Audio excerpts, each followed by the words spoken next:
আসসালামু আলাইকুম। আপনারা গত রাতে নিশ্চয়ই শুনেছেন যে সারা দেশে টোকাই লীগ আপনার ডাকাতি করতে এসেছিল। তো বিষয়টা আমি যতটুকু জানলাম আসলে কোথাও ডাকাতি না। এখানে যেটা করা হয়েছে প্রায় 50 জন, 60 জন, 100 জন মানুষ নাকি একসাথে একটা একটা বাড়িতে যাচ্ছে, সেখানে দরজা জানলা টানলা সব ভাঙচুর করছে, মানে বুঝাইতে যাচ্ছে, একটা আতঙ্ক তৈরি করতে যাচ্ছে।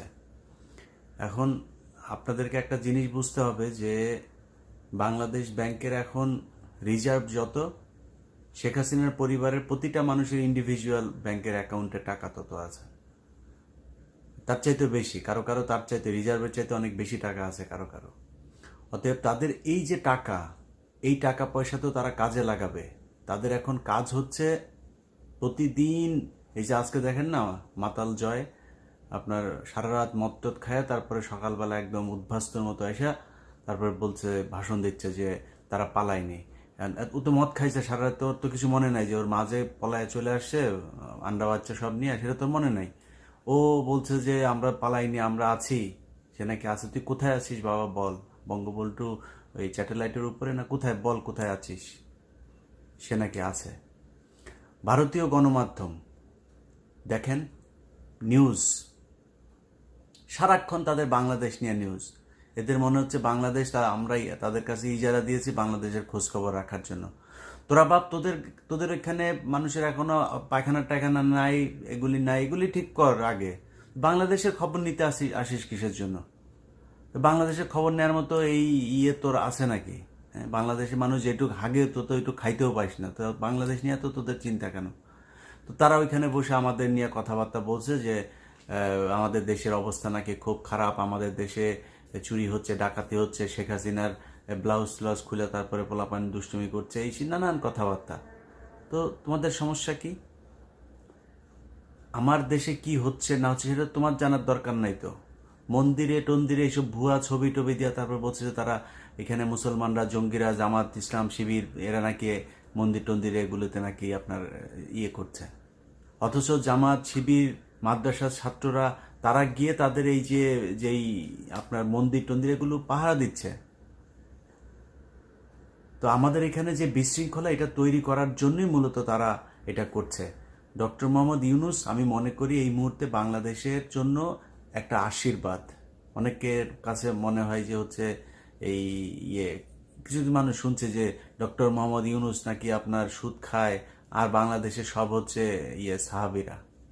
এই সাহাবিরা কেউ সুদমুদ কিছু খায় না, ঘুষমুষ কিছু খায় না, ব্যাংকে টাকা রাখেও না, ব্যাংকের মানে এই হলো সুদখোর বিশাল আকারে। ডক্টর মোহাম্মদ ইউনূস কি করে কি না করে আমার জানার দরকার। ডক্টর ইউনূসকে দিয়ে এখন বাংলাদেশের যে পরিস্থিতি, এইটাকে সামলানোর জন্য এর চাইতে পারফেক্ট আর কেউ নাই। সেনাবাহিনী একদম আমাদের যে স্বপ্নের সেনাবাহিনী, ঠিক সেই আচরণই করছে। সেনাবাহিনীর এখন দেখেন অফিসারদের যেই আপনারা দেখেছেন যে সেই দিন থেকেই তারা ছাত্রদের সাথে কিভাবে মিলেমিশে তারপরে কাজ করেছে। দেশটা স্বাধীনতার এই এই এই জায়গাটার ভিতরে সেনাবাহিনীরও একটা যথেষ্ট অবদান আছে। অর্থাৎ তারা সুন্দর একটা মানে ডিসিপ্লিন আনার চেষ্টা করছে। আমাদের পুলিশ বাহিনী, আপনাদের কাছে অনুরোধ যে পুলিশের যারা আছে, এখন যারা পুলিশে আছে, আপনাকে বুঝতে হবে তারা কিন্তু আপনাদের সাথের মানুষ। যারা এই হাসিনার আন্ডা বাচ্চা যেগুলো, সেগুলো কিন্তু পালিয়ে গিয়েছে। শুধু আছে এই যে হাবিব, তারপরে আরেকটা আছে ওই যে র্যাবের ডিজি, এই টাইপের কয়েকটা আছে। এগুলোকে আপনার হেডকোয়ার্টারে নিয়ে এসছে, কিন্তু আমি মনে করি তাদের পাবলিকের হাতে ছেড়ে দেওয়া উচিত। হাবিব কিভাবে এখনো দেশে করে, আইজিপি ওইদিকে গুহার মধ্যে ঢুকে তারপরে গোপন তার বার্তা দিচ্ছে।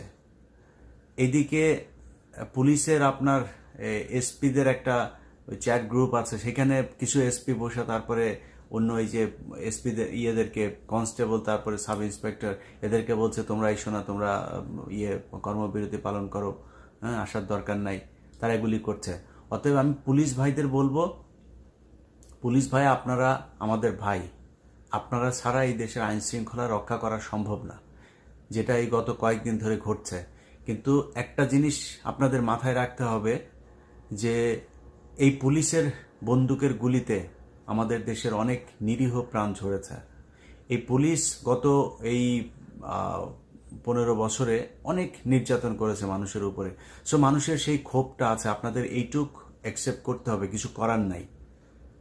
এটা মেনে নিয়ে আপনাদেরকে কাজ করতে হবে, কিছুটা ঝুঁকি থাকবে। আর সাধারণ মানুষের যারা বিএনপি ছাত্রদল, যুবদল, বিএনপির মূল দল, ছাত্র শিবির, জামায়াতে ইসলাম, তারা এই 15 বছর অনেক কষ্ট করেছেন। কিন্তু আপনাদের একটা জিনিস বুঝতে হবে, পুলিশের সবাই কিন্তু ঘুষখোরও না, পুলিশের সবাই কিন্তু শেখ হাসিনার কথায় চলেও নাই। তাদেরকে বাধ্য করা হয়েছে গুলি করার জন্য। সো এখন যারা আছে থানায়, যারা আছে, তারা কিন্তু মানে এই শেখ হাসিনার বিপক্ষের যে লোকগুলি, যারা এই অন্যায়গুলো পছন্দ করেনি, তারাই কিন্তু মনে করেছে দেশ স্বাধীন হয়েছে, এখন আমরা স্বাধীন, এখন সুন্দরভাবে কাজ করব। আর চোর বাটপার যা আছে সেগুলো কিন্তু পালিয়ে গিয়েছে। সো এদের উপরে আক্রমণ করছেন, এরা কিন্তু শেখ হাসিনার ওই পুলিশ না, এটা মনে রাখেন। তাদেরকে আপনারা বিভিন্ন মিটিং মিছিলেও দেখেছেন যে একজন সামনে থাকতো যে কিনা সবাইকে গালাগালি করতো, গুলি করাই করছিস না, পিছনে লাথি মারতো, এগুলোর এই ভিডিও চিত্র আপনারা দেখেছেন। সো একটু হিসাব করে তারপরে করতে হবে। আমি মনে করি যে যারা পুলিশে এই গত 15 বছরে চাকরি নিয়েছে, সে এই এমপিদের নিয়ে, রিকমেন্ডেশন নিয়ে, তাদের ব্যাপারে একটা তদন্ত হইতে পারে যে তাদের পরিবার কি আসলে আওয়ামী লীগ করে কিনা, নাকি এলাকার এমপি টাকা খেয়ে তারপরে ওকে চাকরি দিয়েছে। যদি আওয়ামী লীগ করে তাকে চাকরিতে রাখা আমার মনে হয় ঠিক হবে না, কারণ এটা আল্লাহ প্রদত্ত নিষিদ্ধ দল এখন বাংলাদেশে। 2 দিন আগে জামাত ইসলামকে নিষিদ্ধ করেছিল, আল্লাহ ওইটার জবাব দিয়ে দিয়েছেন যে এত বেশি বাড়াবাড়ি ভালো না। সো আওয়ামী লীগের নামের উপরে এখন প্যাদানি খায় মানুষ। আজকে আপনারা একটা ছাত্রলীগের এক নেত্রীকে দেখেছেন নরসিংদীতে কিভাবে ন্যাংটা করে তারপরে পেটাইছে। সো এগুলো এগুলো তো তাদের যে কৃতকর্ম, সেটার ফল। এটা আপনি সবকিছু আপনি চাইলেও করতে পারবেন। আমি ব্যক্তিগতভাবে যদিও এই যে আওয়ামী লীগের লোকজন পাইলে এইভাবে পেটানো, কোপানো, এটা আমি পছন্দ করি না, এটা আমি সাপোর্ট করি না। কিন্তু একজনকে যে করবেন, আমাকে একজন বলেছে যে তার এলাকায় ভাঙচুর করছে, তো আমার কাছে বলেছে যে আমি বললে হয়তো শুনবে, মনে করেছে বিএনপি, ছাত্রদল, যুবদলের, আমি যদি একটা ফোন করি আমার কথা শুনবে। আমি ফোন করেছিলাম, তো ফোন করার পরে সে বললো যে ভাই এইখানে তার সাথে আওয়ামী লীগের লোকজনের একটু খাতির টাতির আছে, এইসব কথাবার্তা। তো আওয়ামী লীগের লোকের সাথে খাতির থাকার কারণেও তাদের দোকানপাট, বাড়িঘর ভাঙচুর করছে। এবার চিন্তা করেন কতটুকু ক্ষোভ মানুষের।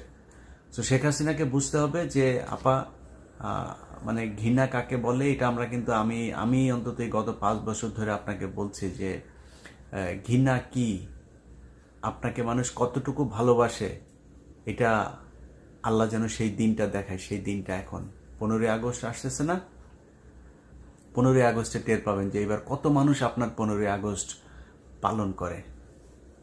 এবার বুঝবেন, এবার খুব সুন্দরভাবে টের পেয়ে যাবেন। অতএব এই দেশের ভেতরে যত গ্যাঞ্জাম, যত শয়তানি বদমাশি, এগুলি শেখ হাসিনা এখন ওই পারে বসে বসে তারপরে করছে। আর ভারতীয় গোয়েন্দা সংস্থা তো একটা তো আছে, তারা তাদেরকে তাল মেলাবে, তারাও চেষ্টা করবে এখানে যাতে একটা অস্থিরতা থাকে। সো আমি মনে করি সেনাবাহিনীর ভেতরেও যে ধরনের রদবদল হয়েছে, হওয়ার পরে এখন একটা সুন্দর জায়গায় এসছে। সেনাবাহিনী ছাড়া আসলে বাংলাদেশের মানুষের আর কেউ নাই। আল্লাহর পরে দুনিয়ায় যদি নাকি কারোর প্রতি কাছে যদি কেউ শেষ একটা ভরসার জায়গা যেটা বলে, সেই জায়গাটা কিন্তু সেনাবাহিনী। সো সেনাবাহিনীর ভাইরা, আপনারা এই গত 15 বছরের মধ্যে একটা নির্বাচনে যথেষ্ট জনগণের ঘৃণা কুড়িয়েছেন। সেটা আমার বিশ্বাস যে জনগণও আপনাদেরকে ক্ষমা করে দিয়েছে। আপনাদের সেই নতুন একটা চেহারা আমরা দেখছিও। আপনাদের প্রতি আমাদের সম্মান, ভালোবাসা, শ্রদ্ধা সবকিছুই আছে। আমরা চাই আপনারা এই জিনিসগুলো দেখবেন এবং বিশেষ করে রয়ের যেসব লোকজন আছে সেগুলোকে খুব দ্রুত পদক্ষেপ নেবেন। গতকালকে কাশিমপুর কারাগারে যে কটা মানুষের লাশ দেখলাম আমি এই গাজীপুরে হসপিটালে, সেখানে প্রতিটা লাশ দাড়ি, বড় বড় দাড়ি, এবং বোঝাই যাচ্ছে যে সেটা একজন মাওলানা ছিল, তিনি একজন আলেম ছিলেন। তাদেরকে মেরেছে। এখন মাল্য হচ্ছে ওই যে কি কুমার বালা, সে হচ্ছে ওইখানকার সিনিয়র জেল সুপার। আমি জানি না এই লোক এখনো পর্যন্ত জেল সুপার কিভাবে আছে। একজনের কাছে শুনলাম যে প্রথমে ওই এই এই কাশিমপুর যে কারাগার, এই কারাগারের যে মসজিদের ইমামটা, এই ইমামটা নাকি বদমাইশ। এই বদমাইশকে দিয়ে তারপরে প্রথমে এই বালা তাদেরকে উস্কানি দিয়েছে, বলেছে যে শেখ হাসিনা চলে গিয়েছে, এবার তোমরা সবাই করো, আন্দোলন করো, সবাই মিলে বিক্ষোভ করো, বিক্ষোভ করে তারপরে বের হয়ে যেতে পারবা। তো জেলখানার ভেতরে কিছু মানুষ উত্তেজিত হয়েছে, কিছু মানুষ বিক্ষোভ করেছে, মিছিল টিছিল শুরু করেছে। এরপর যায় সে গুলি করা শুরু করেছে। গুলি করে সেখানে যতটুকু এখন পর্যন্ত শুনলাম 36 জন টোটাল মারা গিয়েছে। অতএব এই কুমার টুমার এগুলোরে মানে শাস্তি দিতে হবে। এগুলিরে এই এরা মানে বিশেষ বিশেষ জায়গায় যারা আছে, আমি আবারও বলছি, হিন্দুদের প্রতি আমাদের কোনো ক্ষোভ নাই। আমি এই নির্বাচনের পরে যতগুলো ভিডিওতে কথা বলেছি, কোনো না কোনো একটা জায়গায় এই কথাটা বলেছি যে হিন্দুদের প্রতি আমাদের কোনো ক্ষোভ নাই।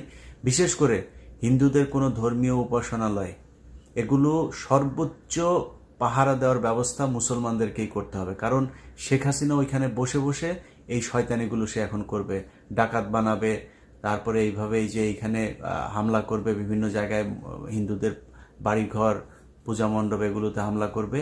সো এইটা তাদেরকে করতে দেওয়া যাবে না। মুসলমানদেরকে এটার হিন্দু ভাইদের বোনদের তাদের আপনার যেই জীবন মাল, তাদের ধর্মীয় যেই প্রতিষ্ঠানগুলো আছে সেগুলো রক্ষা করতে হবে।